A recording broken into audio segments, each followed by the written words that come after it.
I moved into my new apartment last Friday. Small place, quiet neighborhood, exactly what I needed. But on the very first night, I found something strange taped to my front door.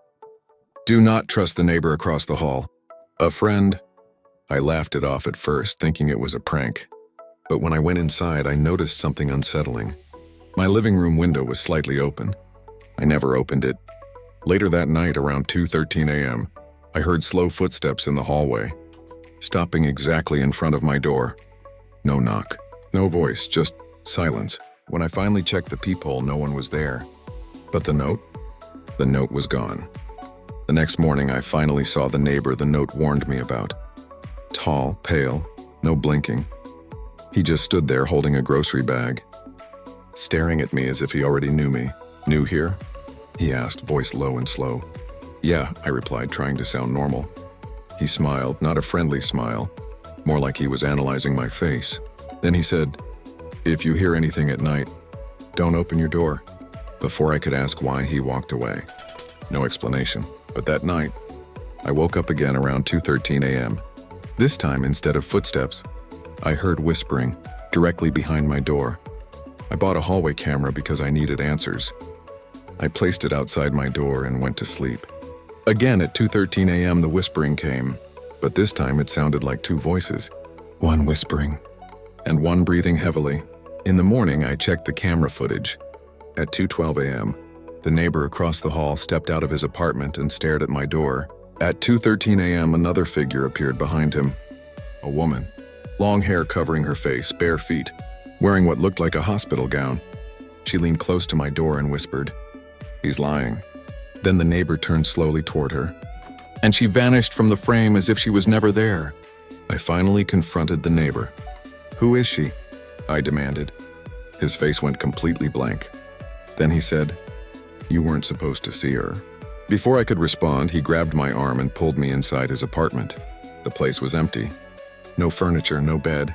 Just one door at the end of the hallway, locked with 3 metal latches. "She comes for people who move into your unit," he whispered. "My unit? Why?"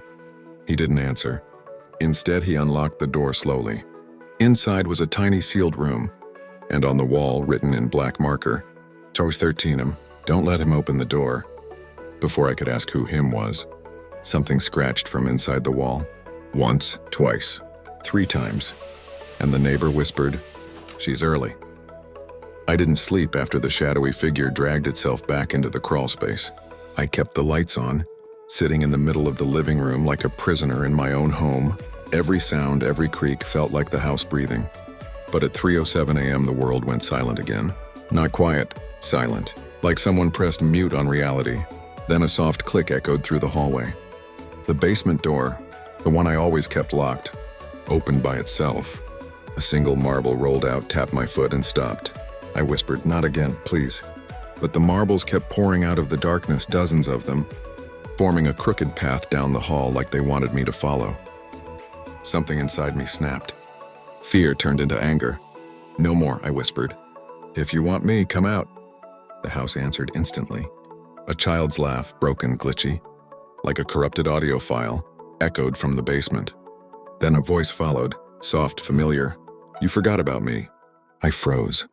I didn't recognize it, but something deep inside me did, like a memory I wasn't supposed to have. The air turned icy, my breath fogged. The hallway lights flickered, glowing that same sick, bluish-white color from the night I poured the concrete. The basement stairs creaked one step at a time as if someone was climbing up. Slowly, deliberately, but nothing appeared, just the sound. Step, step, step. The voice whispered again. "Don't make me crawl." The lights flicked off. For 2 long seconds I couldn't see anything. When they flicked back on, a small mud-covered hand gripped the bottom step. Then a second. Then a face peeked up.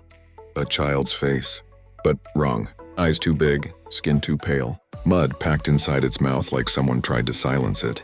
It whispered, "You buried me." I stumbled backward, shaking my head. "I don't even know you." The boy tilted his head, the bones in his neck cracking like twigs. "But he does." He pointed behind me. I turned, and the neighbor stood there at the end of the hall. Only, it wasn't really him. His shadow stretched the wrong direction. His eyes were pitch black, no whites at all. He smiled too wide. "Time's up," he whispered. The child crawled toward me, dragging concrete dust behind him. The neighbor stepped closer, his shadow spreading like tar along the walls, and the marbles began rolling again. Faster, until they circled my feet like a trap. The child opened his mouth wide, far too wide, and screamed, "Let me out!" The lights exploded. The house shook violently. The last thing I saw was the neighbor's shadow reaching for me, stretching across the floor like a living creature. Then everything went black. When everything went black, I thought I had died. But then, slowly, the world faded back in. I was lying on the basement floor, covered in dust, concrete scraps, and those cursed marbles scattered everywhere like tiny eyes watching me. My head throbbed. My chest felt tight. And the basement looked different. The concrete slab I poured weeks ago cracked open, like something had forced its way out. I backed away, hands shaking, when a faint sound echoed from beneath me. Not crying, not laughing, but breathing, something alive. Something waiting. Then I heard footsteps upstairs, heavy, slow repeating in a rhythm that didn't belong to any human. I whispered, "Who's there?" A voice answered from the top of the stairs. It was never the house. My neighbor stepped into view, or whatever was wearing his shape. His face sagged unnaturally like wet clay sliding downward. His arms were too long, and when he smiled, the skin tore at the corners of his mouth, revealing something dark underneath. He spoke again, but this time there were two voices layered together. His and the child's.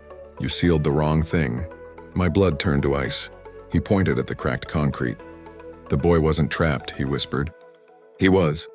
Before I could move, the basement floor began to bulge upward, concrete bending like rubber, dust spraying out in clouds, marbles skidding across the floor as if pushed by an unseen force. A deep, thunderous pounding came from underneath.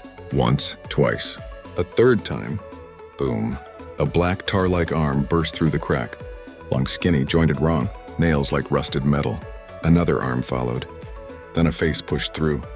A twisted, eyeless mask with a spiraling mouth that opened and opened until it reached the edges of its head. The creature crawled out, towering over me, its body dripping dark liquid onto the floor. It bent down inches from my face, and in a child's voice it whispered, "Thank you for letting me out." The neighbor shape leaned close. "You should run," it said softly. "But it won't matter." The lights burst one by one, until only the creature's glowing, tooth-lined mouth illuminated the basement. I crawled backward, heart slamming against my ribs, but the creature followed. Slow, deliberate, savoring every second. Then, sirens, real ones. Red and blue lights flashed through the small basement window. Voices yelled outside. "Someone banged on my front door." The creature froze. It turned its head toward the noise, spine cracking like broken branches. Then, it receded. Not walked, not crawled. It folded into the darkness like a shadow being erased. The neighbor's figure flickered, glitched, then vanished completely. The basement went silent. The front door broke open. Police rushed in, but they were too late. All they found was me, shaking, bleeding, surrounded by marbles rolling gently toward the crack in the floor, as if something underneath was still breathing, still waiting, still hungry, and the concrete keeps breaking a little more every night.